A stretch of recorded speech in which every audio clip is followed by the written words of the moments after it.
Well, it was just a little over a week ago that the Ant-Man made major waves by opening his uneducated mouth and spouting his ignorant lunacy in a desperate and pathetic attempt to, for some reason, discredit not merely Michael Jordan, but virtually every all-time great player that came before him and his era. And why does this have to become the running theme? Moron player of this generation opens mouth and inserts foot. This time, it was Anthony Edwards in an interview with the Wall Street Journal. The comments started innocently enough with him saying, quote, "I didn't watch it back in the day, so I can't speak on it." Bingo! Ding, ding, ding, we have a winner. Absolutely and unequivocally correct. You don't know shit about what you're talking about, Anthony, so likely it's best to just do exactly that and not talk about it.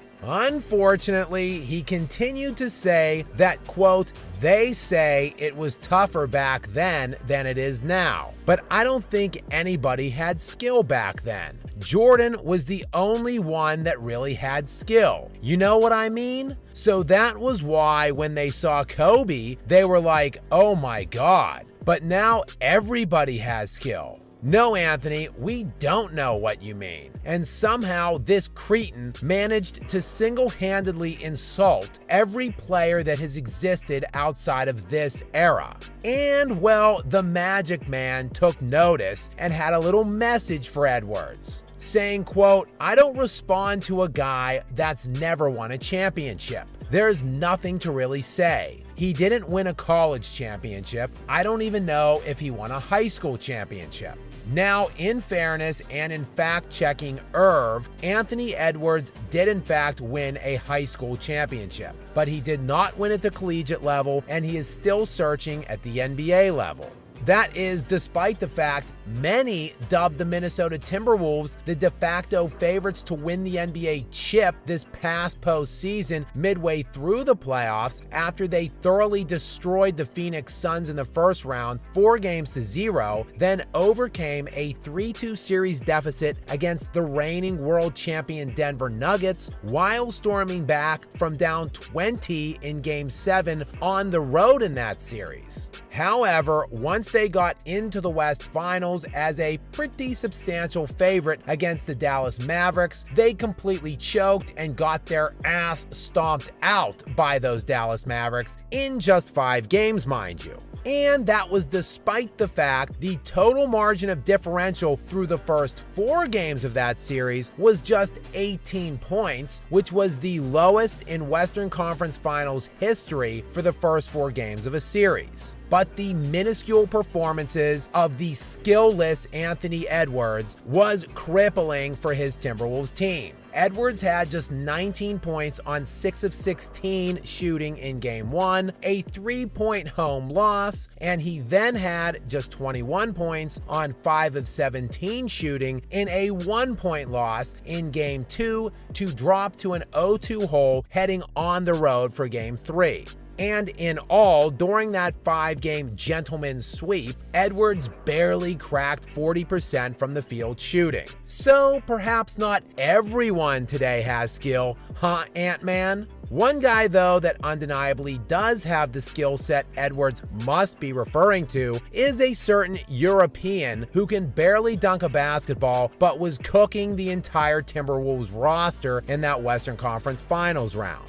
Of course, we're talking here about Luka Doncic, and the Wolves weren't alone in the Luka cookery. It was the entire league last season getting torched by him, as Doncic finished the season 3rd in MVP voting, was first-team All-NBA for the 5th straight season, and led the league in scoring at nearly 34 points per game.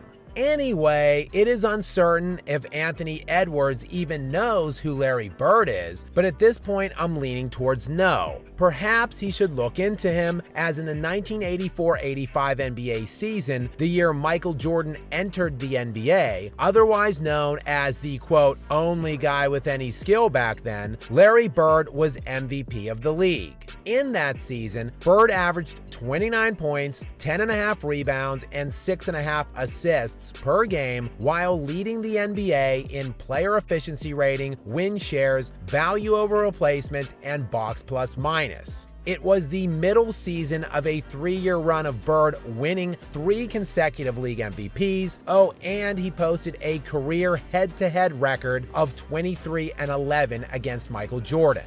Now, while Jordan had dreadful supporting casts during this span of time in his career, the important takeaway is that there were several other players who possessed plenty amounts of skill in the league while Jordan was playing. In fact, also in the league during this same time was Earvin Magic Johnson. You know, the guy who just put Anthony Edwards in a body bag over his inept comments. And he wasn't alone, as Kevin Garnett recently responded as well to Edwards and went scorched earth on him in the latest episode of The Ticket and the Truth. It was too physical.